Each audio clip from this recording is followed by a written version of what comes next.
Hello there, and welcome to Forces 1 Part 2. This is Lesson 6, which is on elastic potential energy. And this is the last lesson in the booklet, so congratulations on getting this far.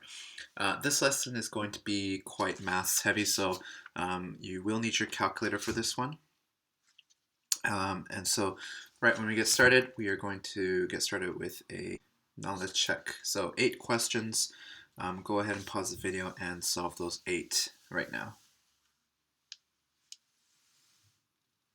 Perfect. So I'm going to show the answers, and please make sure that you correct them with a green pen or a red pen. Either or is fine. There you are. The only one there that is quite a lengthy answer is number 5, which is explaining the difference between elastic and inelastic deformation. And this is something that you learned in lesson 5. So if you need to go back and just double check what inelastic and elastic are, go ahead and do that. Perfect. So with lesson 6, because we're talking about elastic potential energy, we are going to be doing quite a lot of calculations today. So just be ready for that and we'll get started. This equation that we're going to give you today is not given to you in the physics equation sheet, so you do need to memorize it and learn how to use it. Okay, there's actually 2 that we're going to give today in this lesson. Right, so for the first one, we're talking about the force extension equation. Okay, so this is actually something that was introduced last lesson, and that one was a force equals the spring constant times the extension. And you can put that into symbols as F equals K times E, where F is your force measured in newtons, K is your spring constant measured in newtons per meter, and extension, as always, is length, which is measured in meters. So those 3 things right there have been highlighted in different colors as well, so make sure that you understand the differences between all those. And like I said before, it is beneficial to know the units and really understand them, because then it'll give you clues when you're given problems, especially in physics. And also don't forget to make sure that you always convert these units. So if you're given kilonewtons, make sure you convert that back to newtons, as well as kilometers, centimeters, millimeters. We're going to be having a bit of practice with that today. So if you don't get it, don't worry. We're going to go over it quite a bit today. Okay? With the force extension equation, I did mention this in the last video, but that last sentence there where it says the spring constant is a measure of how stiff or how strong a spring is, and the higher the value of the spring constant, the stiffer the spring. So hopefully that makes sense, because if you have a spring constant that is very, very high, so let's just say that we have a spring constant of, say, 1,000 newtons per meter. If you compare that to a spring that has, say, 10 newtons per meter, what you'll notice between the two is that the one with 1,000 newtons per meter is a lot harder to pull or stretch or compress. Okay, it depends on the spring was made and depends what kind of force you're applying to it. But the higher the spring constant, the stiffer it is. All right, so the harder it is, the more force you need to apply in order to get some form of extension or compression. All right, let's try these 2 checkpoint questions really quickly. First one asks, explain the relationship between the force applied and the extension of an elastic object. So if we're talking about an elastic object, we are talking about something that can basically go back to its original shape after the force has been removed, right? And for those objects, we say that it is directly proportional, which means that if you increase the force applied, then you increase the extension of that object as well. And because it's directly proportional, then you know that you can say things like, if you double the force, then you double the extension. And you can work both ways too, because if you say that the extension was doubled, then that must mean that the force was doubled as well, if and only if it was directly proportional. Okay.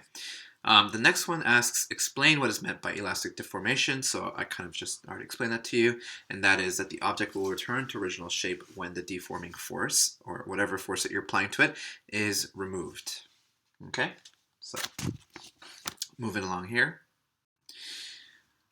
With the equation, as always, most of the time we give you equations that have 3 variables in it. The odd time we might give you one that has a bit more, but for this one, F equals K times E. So obviously we can kind of rearrange that to give you two separate equations there, and they are on the screen for you.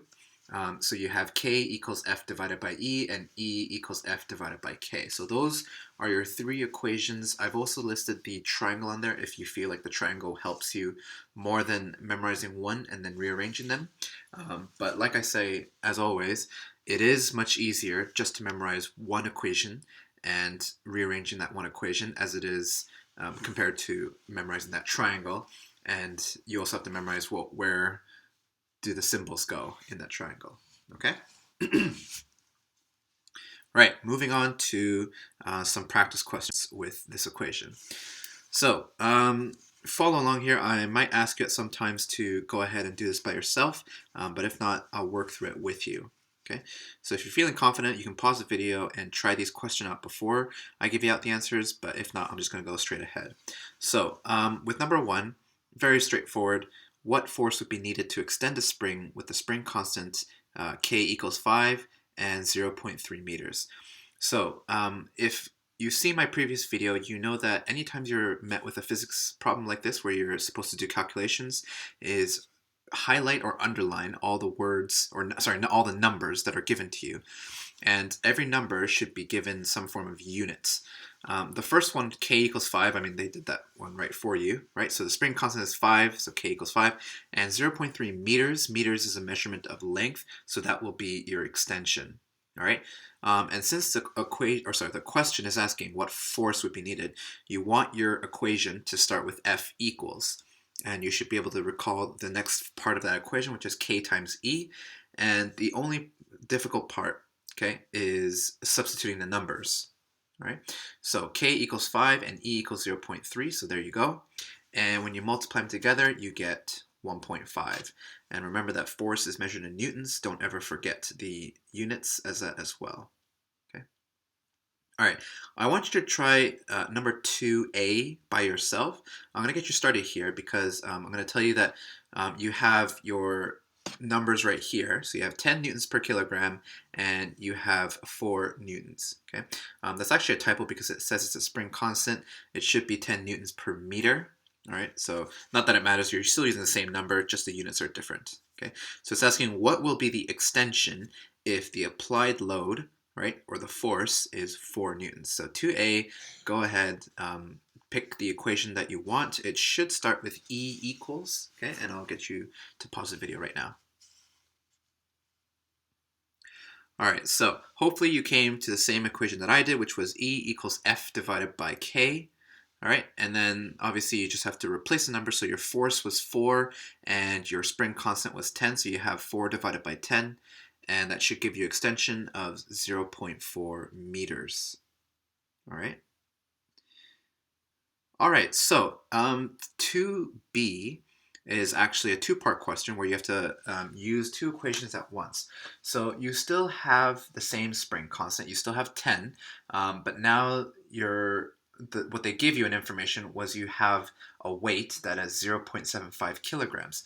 Now, hopefully by now you understand that you can change weight into a force, okay, which is weight. Or sorry, you can change mass into a weight.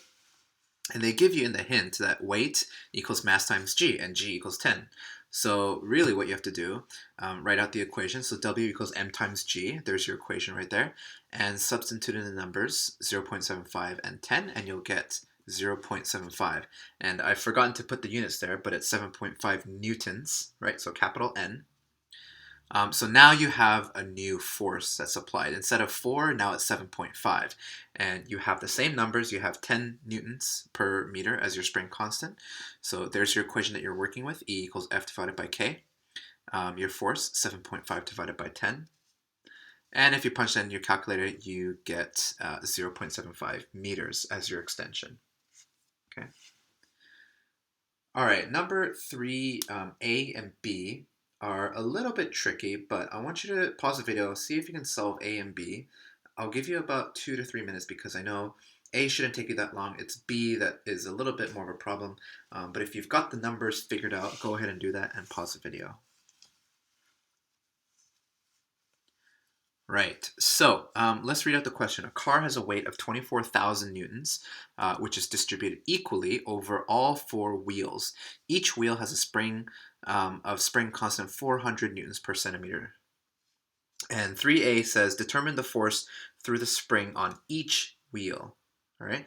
So because it says in the question, so you got your two numbers there, because it says in the question that the weight of the car, which was 24,000, was distributed equally, we can assume that that means that each wheel has a portion of that 24,000.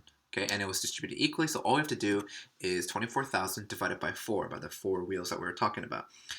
So that gives you 6,000 newtons at each wheel. All right. So there's your force. You have 6,000 newtons. Now it's asking you calculate the compression, which is the opposite of extension. So you're just looking for the amount of distance that was moved of each spring when the car rests on the ground. So we're not looking for when it's moving or whatever. It's just sitting there. And so if you're looking for the equation that you're supposed to use, you should have used the one that started with E because you're looking for the distance that was moved or traveled. And you have force divided by the spring constant. Okay, so it says that your spring constant at the top, where it says number 3, is 400. So you just replace the numbers, 6,000 divided by 400, and that should give you 15 centimeters. Now, hold on. Here's the problem, all right, because it says 15 centimeters, and what I told you in the previous slide was that distance or extension should always be measured in meters, all right? And you might be thinking, well, why did it come out as centimeters in the first place? And that's because the spring constant was given to you as 400 newtons per centimeter, okay? So keep your eyes open for a trick like this because sometimes it does happen. So when you do out all the calculations, the number 15 is correct, but you have to convert that into meters. So 15 centimeters is actually 0.15 meters. So that should be your final answer there. Okay. This one was a little bit tricky. It was meant to trick students, so don't worry if you were fooled. But if you got 15 centimeters, give yourself a pat on the back because getting there is probably the hard part. Okay. Right, so if you turn the page, you have a learning activity that's actually the exact same questions that you just did. So on page 14, you have the exam style questions, all right? So number 1, you have a child who is balancing on a pogo stick, and the child has a weight of 343 newtons. The weight of the child causes the spring to compress elastically from a length of 30 centimeters to a new length of 23 centimeters. Calculate the constant of the spring. So calculate the spring constant. First of all, let's look at our numbers. We have a force of 343, and we're given two extension numbers, right? Or two lengths, which is 30 and 23. Now, before you think, well, do I use both of them? How do I do this? Think about, well, when you look at extension, okay, extension is defined as how far it traveled, right? And whenever we're doing calculations, we're always looking at it traveled or it extended or compressed 5 centimeters, 6 centimeters, things like that. So when you're given 2, what you need to do is you actually have to figure out what the extension was, right? So you're looking for the total distance that was traveled, really, or that it was extended. So your extension should really be 7 centimeters. And don't forget to convert that to 0.07 meters. All right. I'll leave it to you to do the calculations. All right. You're calculating for spring constant, which means that your equation should start with K. All right. So K equals what's the rest of that equation? So go ahead and pause the video really quickly. I'll give you 1 minute to do that. Perfect. So here's your answer. You substitute in the numbers 343 for your force and 0.07 for your extension, and you get a spring constant of 4,900 Newton meters. Okay? Perfect. So hopefully you got that answer there, and we're going to move on to number 2. Again, I would like you to go ahead. We're going to read this together, and then I'll have you pause the video and solve this for yourself. Okay? All 3 springs show the same relationship, so you have K, L, and M. The same relationship between the weight and extension. What is that relationship? So look at the 3 lines, K, L, and M, and what would we describe that relationship to be? And once you figure that out, at the bottom there it says which statement A, B, or C should be used to complete the sentence. So in that box at the very bottom, you just put A, B, or C. A says a lower spring constant than, B says the same spring constant as, and C says a greater spring constant than. And you're just looking at spring M, which is the bottom one, okay, on the graph. So spring M has a lower spring constant, the same spring constant, or a greater spring constant than the other two. All right, so go ahead and solve those. Give me 1 minute to do that. All right, so hopefully you got that the relationship was directly proportional, or you could have said that it is a linear relationship. All right, so basically as one increases, so does the other. And for the box, you should have gotten A. So because M is at the very bottom, that means M, or spring M, has the lowest spring constant out of the three. And we did look at this last class because we said that the lower the gradient is, the lower the slope, the smaller the spring constant. So the easier it is to kind of extend that, all right? Numbers 3 and 4, you can most definitely solve this by yourself. I'll get you started on the first one. You got your two numbers, 4 newtons and 0.2 meters, and you're figuring out the spring constant. All right. And for number 4, it says what force would be needed. So you're calculating for force, and you have your spring constant, which is 5, and you have your extension, which is 0.3 meters. So go ahead and pause the video. I'll give you 2 to 3 minutes to solve these.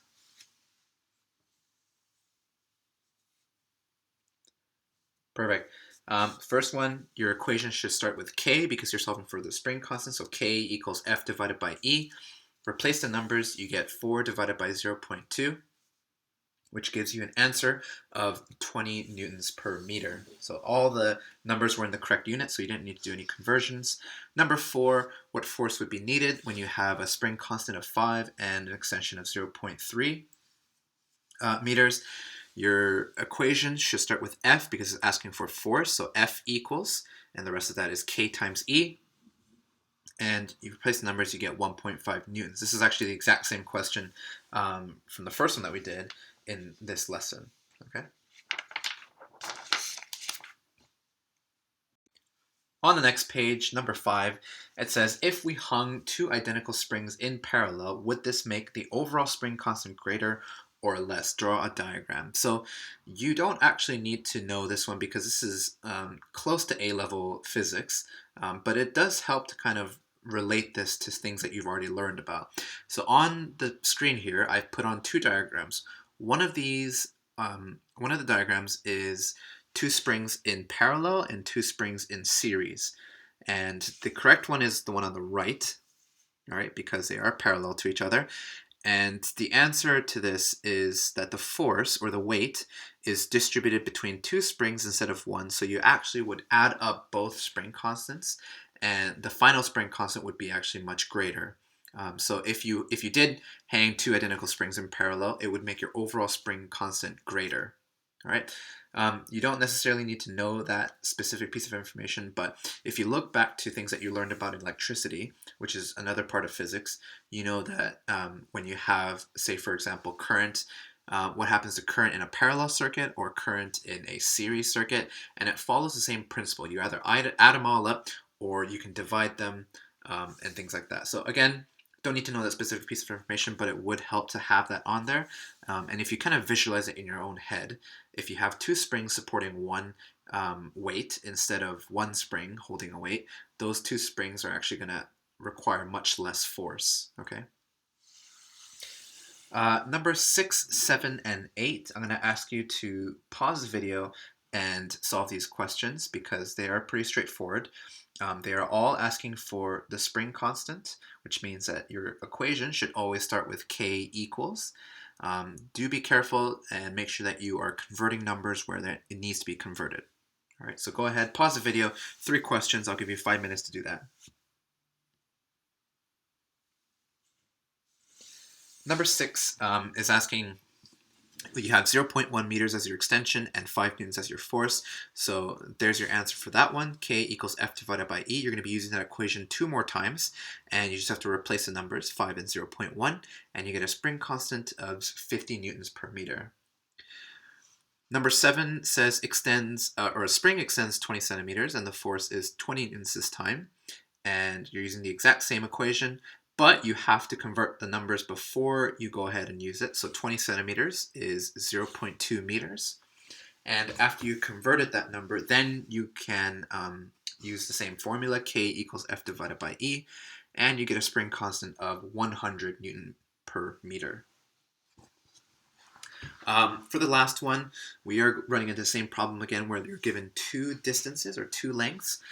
So in this case, it said that the spring is 20 centimeters long when a load of 10 newtons is hanging from it. Calculate the spring constant if the spring was 10 centimeters long with no load hanging from it.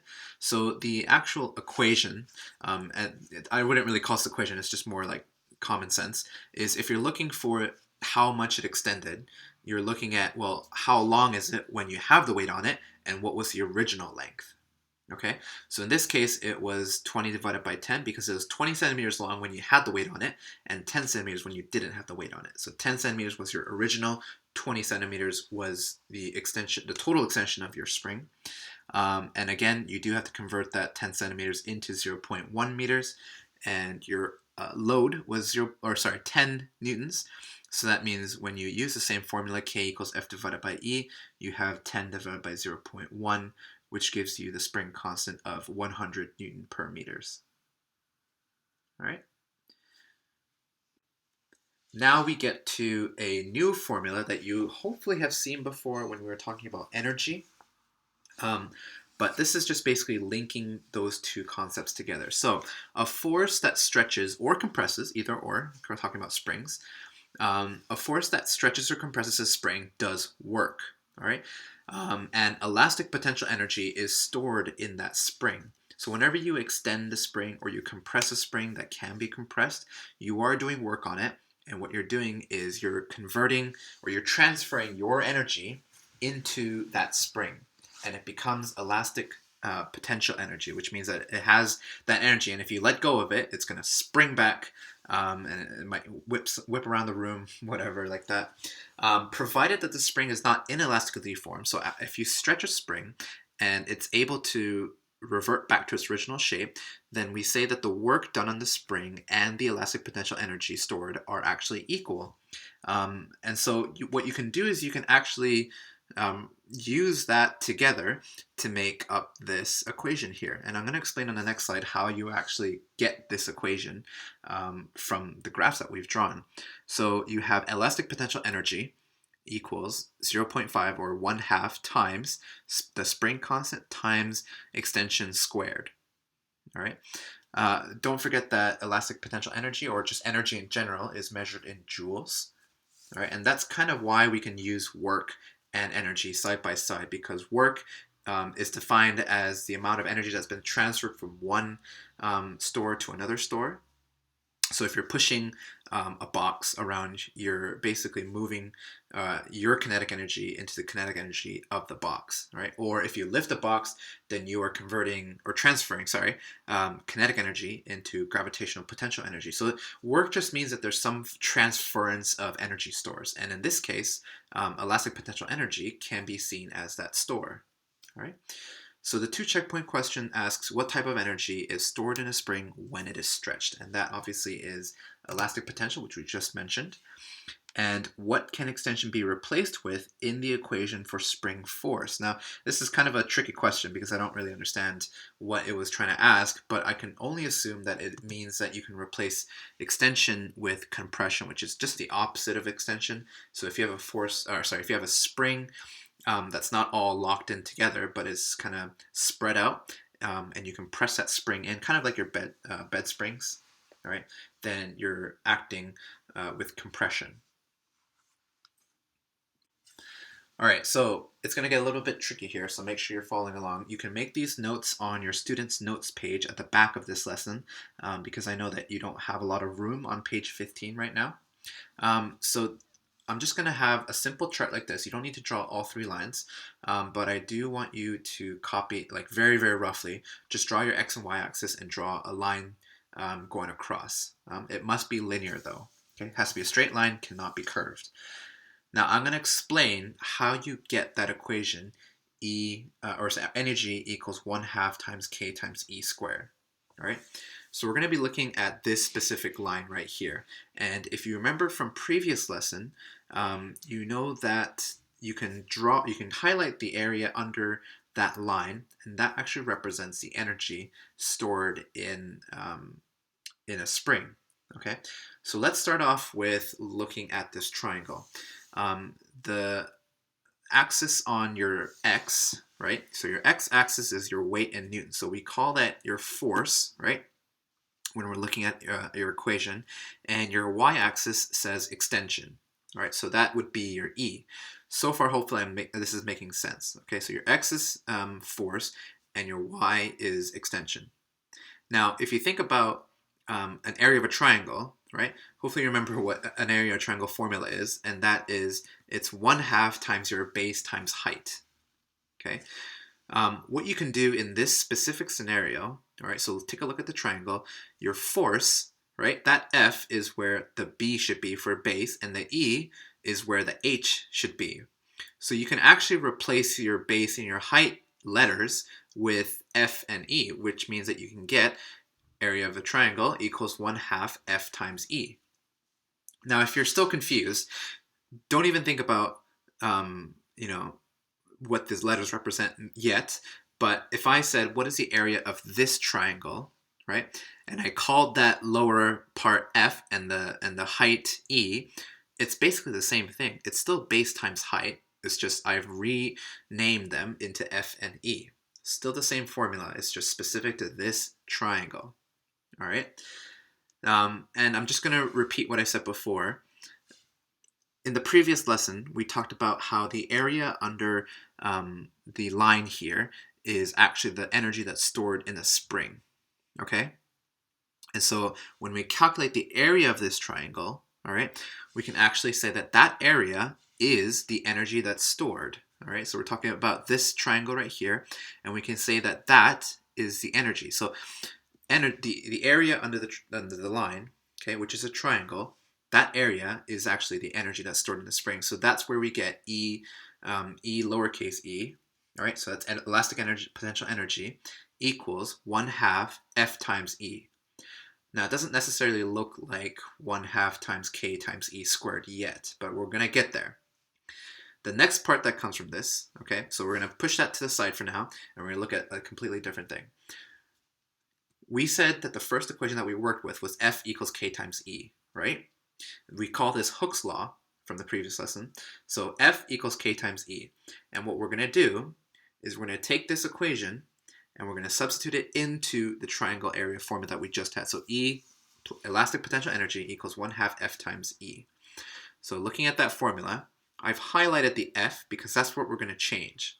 So if you look at the second box, it says that F equals K times E. Okay.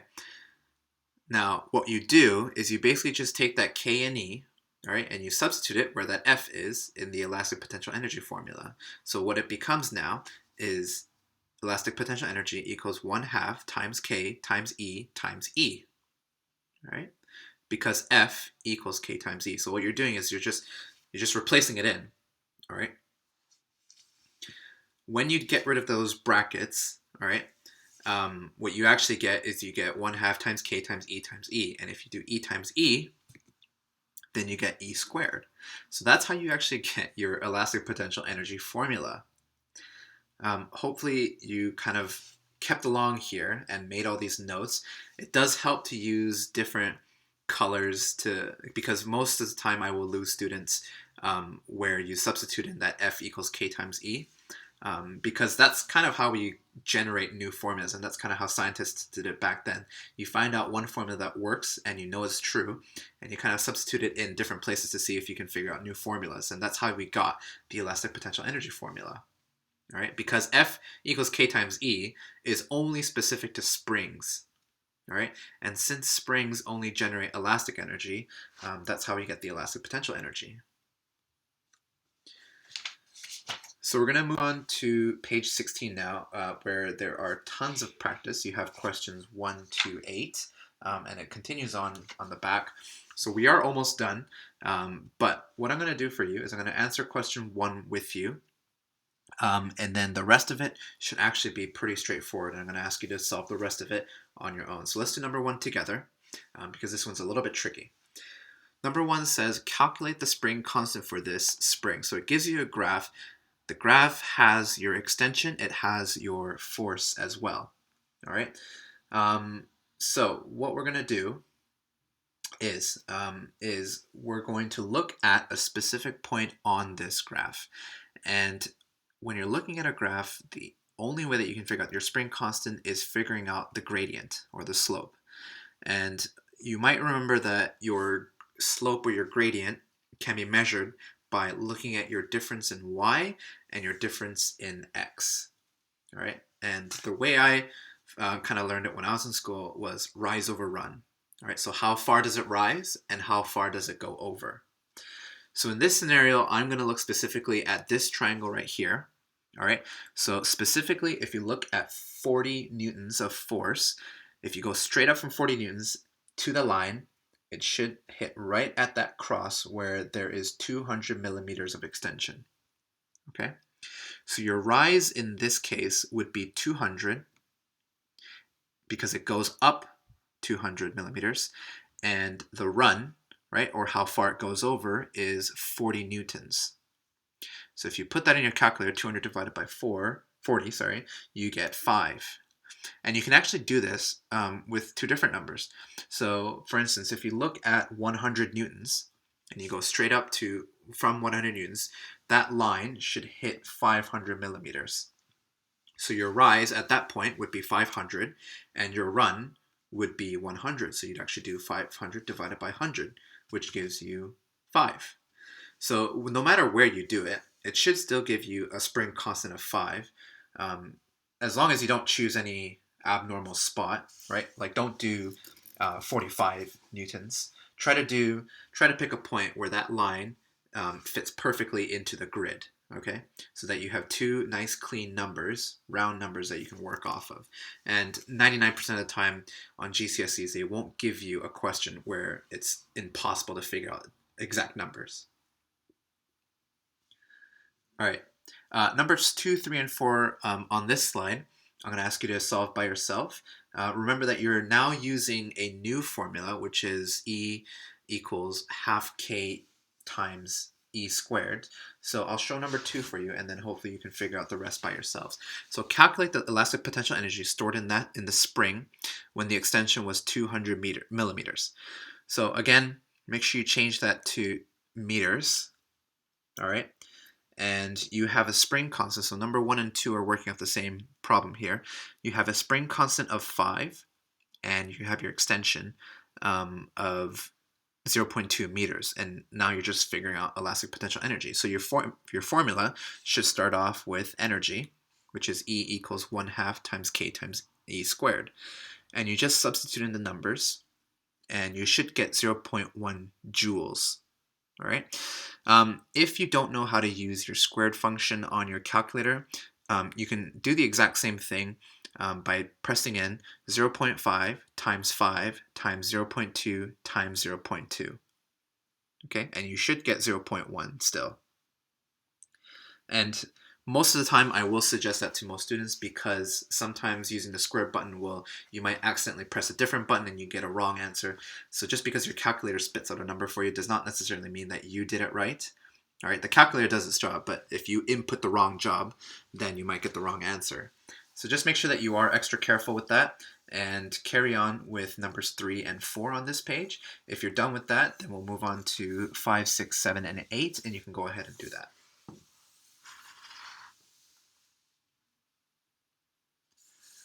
Okay, so I'm going to move through these quite fast, so make sure that you're following along and you're correcting as you move along as well.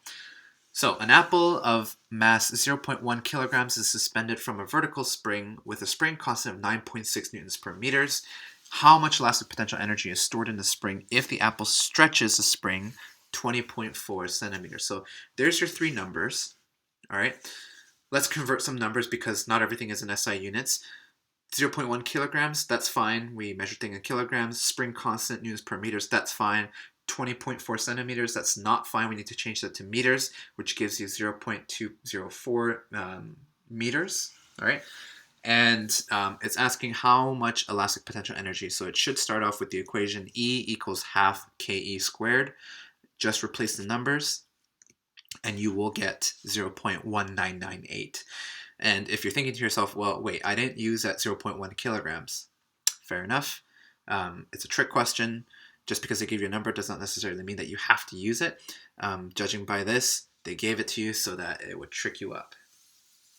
Number 4, a spring has an original length of 0.02 meters and a spring constant of 30 newtons per meters. It is stretched so that its new length is 1.04 meters. And the first part of it asks, what is the extension? So using that same method that we said before, the extension is the total extension. So how far did it stretch after the weight? Subtract it by the original length. Okay, and I kind of have those two numbers mixed around, but basically what you're looking for is the difference in those two lengths, okay? And so you have 1.02 meters, and how much energy was stored by the spring. So now all you're doing is using that same formula, so the energy formula again, and replacing the numbers. You have your extension now, you have your spring constant. Those are the only two things you need. Punch it into your calculator, you get 15.606 joules.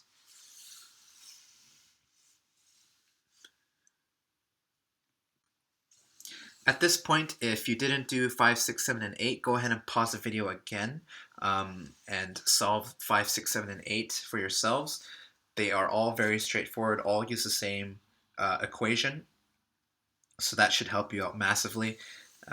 It's all just a matter of converting the numbers and substituting them in. So go ahead and pause the video and solve those if you haven't. All right, number 5. Bungee cord stretched by 15 centimeters, so it already gives you extension, just got to convert it. 15 centimeters is 0.15 meters. Your equation, same thing, right? 1/2 times K times extension squared. Your spring constant was 75. Substitute the numbers in, and you get 0.84375 joules. Number 6, spring constant is 600, and your extension is 70 centimeters. Same thing, you're converting 70 centimeters to meters, and there is 70 centimeters, or sorry, there is 0.7 meters. Your spring constant is 600, same formula. There you are. Replace the numbers in, and you get 72.03 joules. Number 7, constant is 160, and your compression this time is 8 centimeters. And if you convert 8 centimeters to meters, you get 0.08 this time. Using the same formula, substitute them in, and you get 0.512 joules. And the last one, you have 70 Newton per meter as your constant and 20 centimeters as your extension. So just convert that to 0.2. There's your formula, and plug them into your calculator. You should get 1.4 joules.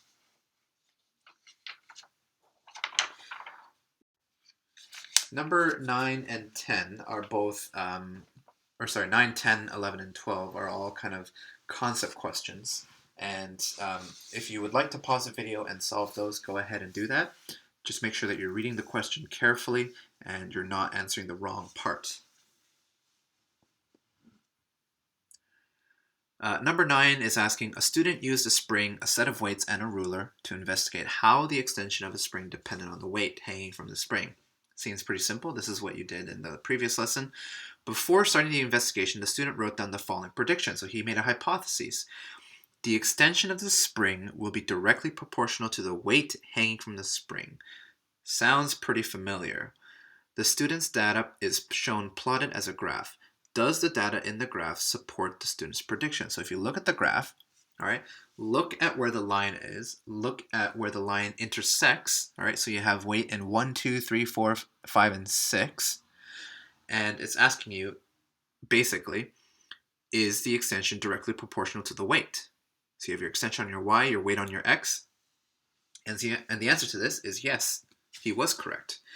Because the increase in one causes the equivalent increase in the other. So if you actually compare two, because I've always told you guys that if something is directly proportional, and if you double one, then the other should be doubled as well. And we can prove that here. So for instance, look at when the weight is 2, all right? When the weight is 2, the extension was 5 centimeters, right? If you double the weight, right, so now you've gone from 2 to 4, the extension should go from 5 to 10, right? Because if you double the weight, then you double the extension. So it should go from 2 to 4 and 5 to 10, all right? And it has, okay?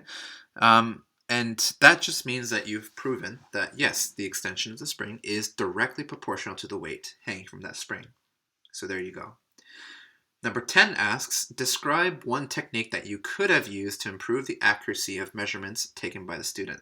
So thinking back to the practical that this was, where you're basically hanging a bunch of weights and you're increasing the weight, seeing how far it extends, what could you have done to improve the accuracy of the measurements? And the answer I came up with, avoiding parallax errors. And what that means is you're taking the measurements properly by getting to eye level of the spring, all right, instead of just standing next to it and looking down, right? That's called a parallax error, is reading the measurements wrong. So even when you're doing measurements like, measuring out how many milliliters of a certain chemical that you have to pour out, you always want to get to eye level of the glass tube or whatever you're measuring so that you can see directly across and have very, very specific measurements, all right? Number 11 and 12. So the student continued the investigation by increasing the range of weights added to the spring. So he added even more weights. All of the data is shown plotted as a graph. At the end of the investigation, all of the weights were removed from the spring. All right. What can you conclude from the graph about the deformation of the spring? So in a nutshell, it's asking, well, after all this investigation, the weights were removed, right? So he added 1 to, looks like 9, or 10, sorry. He added a weight up to 10 newtons. So what happened after he took off all the weights? The answer to that was, it was inelastic deformation, which means that it did not return to its original shape. And number 12 asks, well, why? Give a reason. And the reason here is because when there was more than 7 newtons of weight, so looking past 7 newtons, it was no longer directly proportional. And we learned that as the point where we called the limit of proportionality. And that was essentially the place where that direct proportionality no longer existed. So you can no longer say past 7 newtons that if you double the weight, then you double the extension. All right? And you can kind of see that in the graph because it kind of gets a little bit curved. And that should be really, really clear to you. That says it was inelastic at that point. All right? So you've basically deformed your spring, and it won't return to its original shape. And that concludes lesson 6, and as well as forces part 1, okay, or forces 1. Now, I do want you to answer the knowledge check questions. There's 10 of them. Should be pretty straightforward. I'll let you go ahead and pause the video really quickly to finish that. All right, so numbers 1 to 10, there's your answers, okay? Make sure that you do have the correct ones. Number 9 and 10 were just on density, so quite a ways back when we were talking about density. But the symbol for density there is an awkward looking P, okay? And there you have it. So next time that you're on forces, it'll be on the forces paper 2, and we'll move from there. So thanks for watching.